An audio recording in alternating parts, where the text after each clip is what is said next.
How's it going, everyone? And today I'm going to show you the exercises that you should be doing and that I'm going to be performing right here to show you how you can get this like shredded six-pack in just under 2 weeks if you follow along with what I do. And here we go with it.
Alright, I know that a lot of you are going to click off what I'm about to talk about, but you need to hear this harsh truth about when it comes to actually getting a visible six-pack.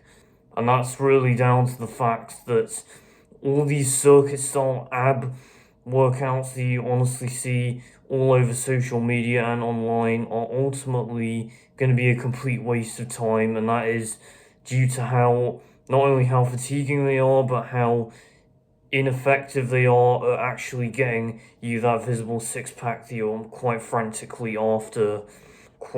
And if there's anything quite frantically, all of them that you ultimately see online are, I don't think that they necessarily don't work, because I have actually built some abs. I've only built the 4-pack. I didn't get the low portion to get the full 6-pack that I was always after.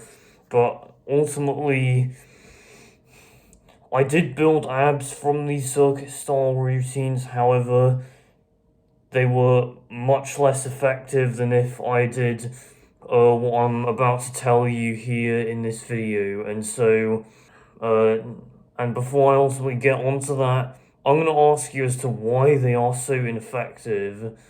And that would be that you have to realize that the abs are ultimately like every single other muscle group in your body, and that would be that and it means they respond to hypertrophy no differently than any other muscle, regardless of whether that's chest, shoulders, arms, back, or legs,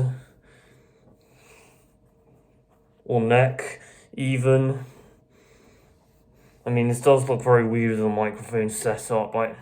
Can you please let me know if you actually like this microphone setup in the comments, please, so that I know whether I should do a microphone setup like this. But the reason why all these circuit-style ab routines are ultimately going to be very pointless is that the fact that your abs are ultimately covered in a layer of fat, and it's the plate, and the middle of your torso is going to be the place in which where your body fat is going to be lost the last. And you have to realize that you can't ultimately emphasize where you ultimately lose body fat, just like with where you can, for instance, you can choose ultimately where you emphasize your chest.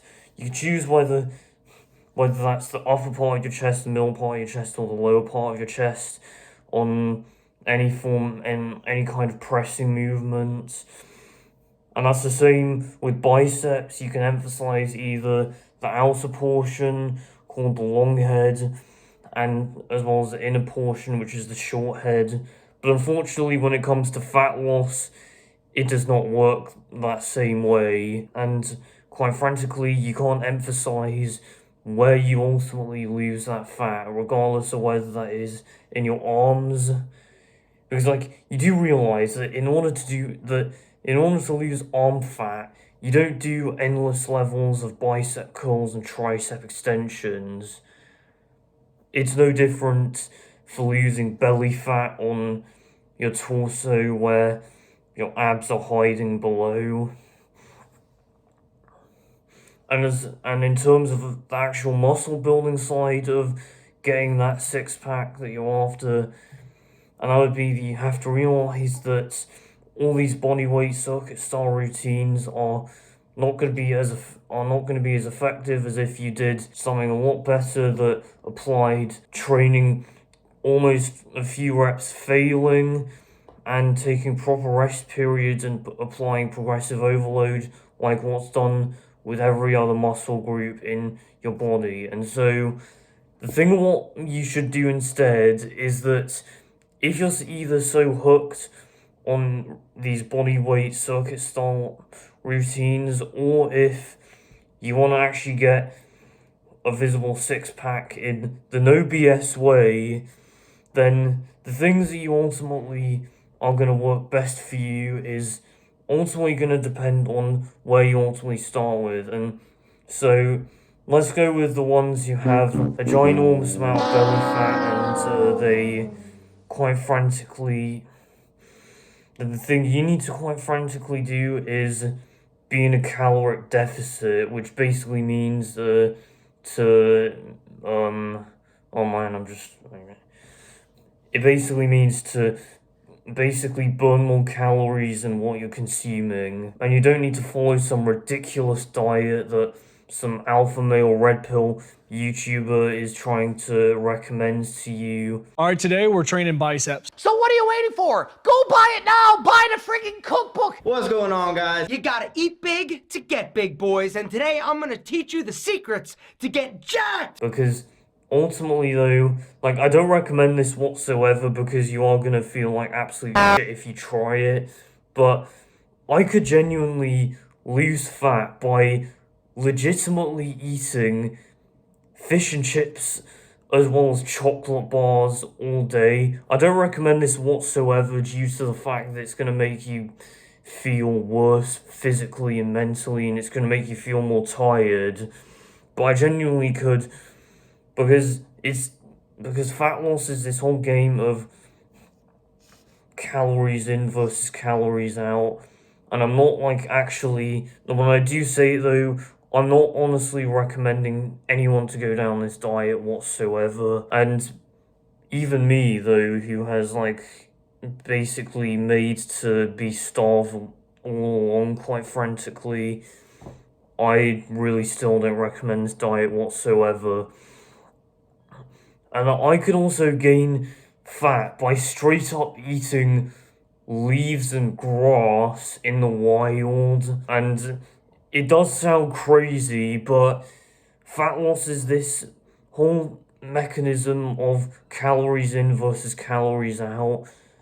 But the problem with doing it in the junk food way is by being in a calorie deficit by having junk food is going to be the fact that it isn't just going to make you feel more tired, it's going to make you also feel awake enough to the point where you can't sleep properly, and you're going to wake up so often throughout the night, and it will destroy your sleep quality like crazy, and also you're not going to be training as hard either due to the mental distress it's going to cause to you, and going to make you feel a lot hungrier, which makes it which is going to be very bad considering that you're going on a caloric deficit in order for you to lose that belly fat that you always wanted to lose. And quite frankly, like, the better plan to go about it is to literally have real whole foods that are consisting of protein intake of like 0.8 to 1 gram per pound of body weight that you have, and then the rest of the macros that you decide ultimately can be however you like ultimately. But yeah, so with anyone who is quite frantically has a bit too much body fat on their stomach area, because you have to remember that that's the area within which where body fat will be lost the last. And even I have some body fat on the lower part of my stomach and on my hips, and while still having very lean arms. Like, I have very lean arms right here. Versus my hips, it has a lot more fat there, as well as my lowest part of my stomach. And that's the reason as to why I don't have that lower. I do have that lower pack of abs, that lower 2-pack, but I mostly have a visible 4-pack, and everyone will get very confused about what I actually have underneath all that fat. But yeah, just if you have, like, let's say above 15% body fat, and 15% body fat is going to be basically the point where you're going to start getting visible abs, and if you go lower than that, then they're just going to get more and more defined and sharp. But anything above that, then it just quite frantically means that you either don't have the actual abdominal muscles underneath them built, or you have them built, but they're just underneath an enormous layer of fat. And so in order to lose that fat, get into a caloric deficit, and no bullshit diet whatsoever, just a caloric deficit over a long period of time, and then you will lose that body fat.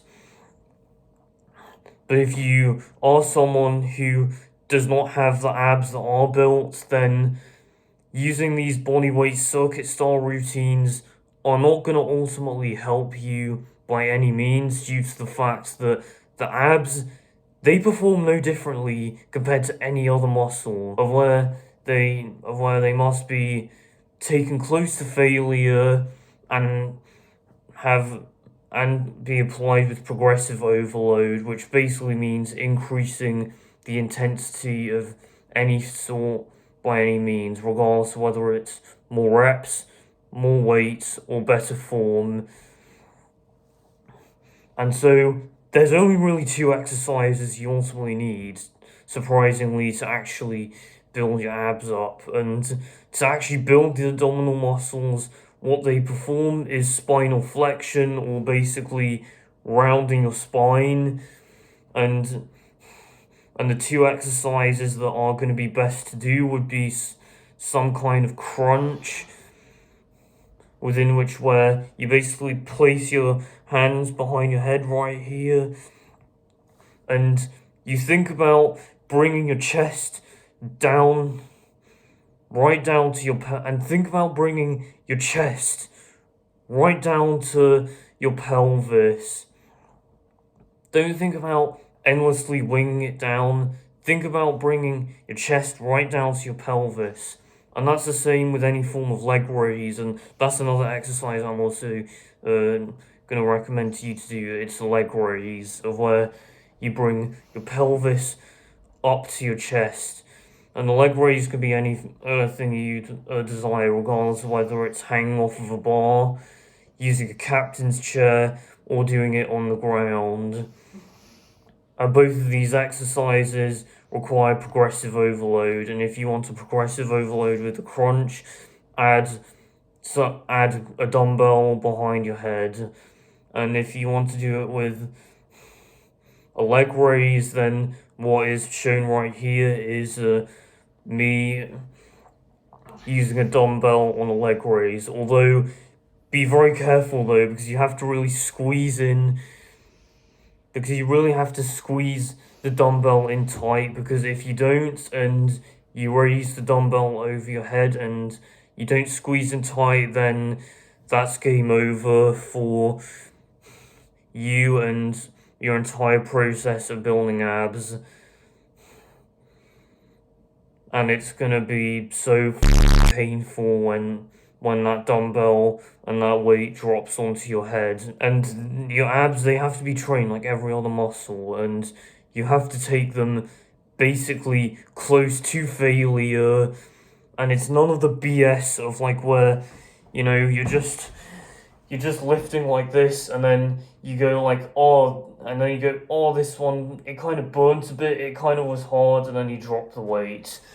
And for instance, I'm gonna show you what training to failure actually looks like, if I can get the clip right here.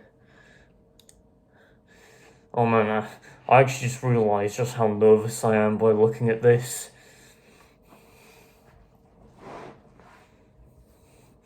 I do need the toilet, but it is what it is. And so you can, as you can see right here, the weight just feels very easy.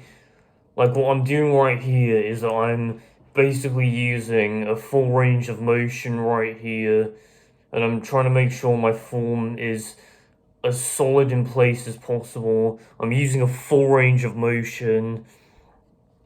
I'm pausing at the bottom, fully stretching my bicep out,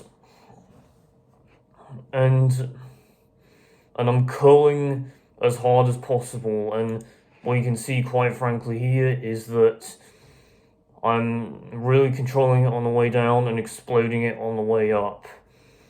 And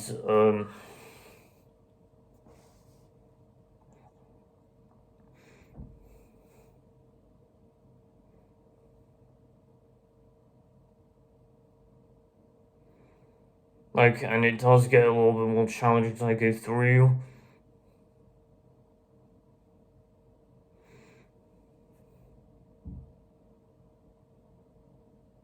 And like right around here is where, like, probably is where the concentric part of it is starting to slow down. And the eccentric part is where you basically flex the muscle that you're targeting. And right here is where my reps get really slow, but I'm still trying my absolute best to really keep it as solid as possible. And right here it gets really slow right around here. But then eventually, and this one is like a really, really, really slow one.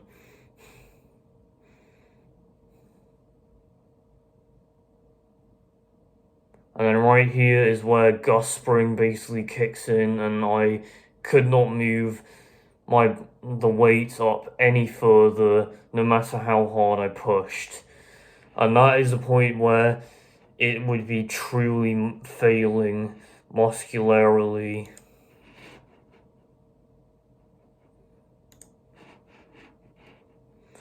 And so basically, you don't need to really go to that all the time though, but I would recommend doing it a few times so that you can get a good idea of how hard you're truly training.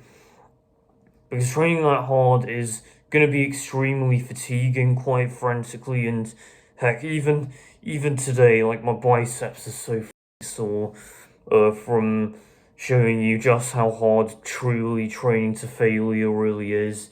It doesn't have to be that all the time, but the majority of your sets ultimately have to be at least within a few reps of that. At a point where, like, the reps are going to be effective at building muscle is going to be the point where the concentric part of the movement will start to slow down whilst you keep good solid technique and use a full range of motion that you used for your earlier reps, and not broken your form down or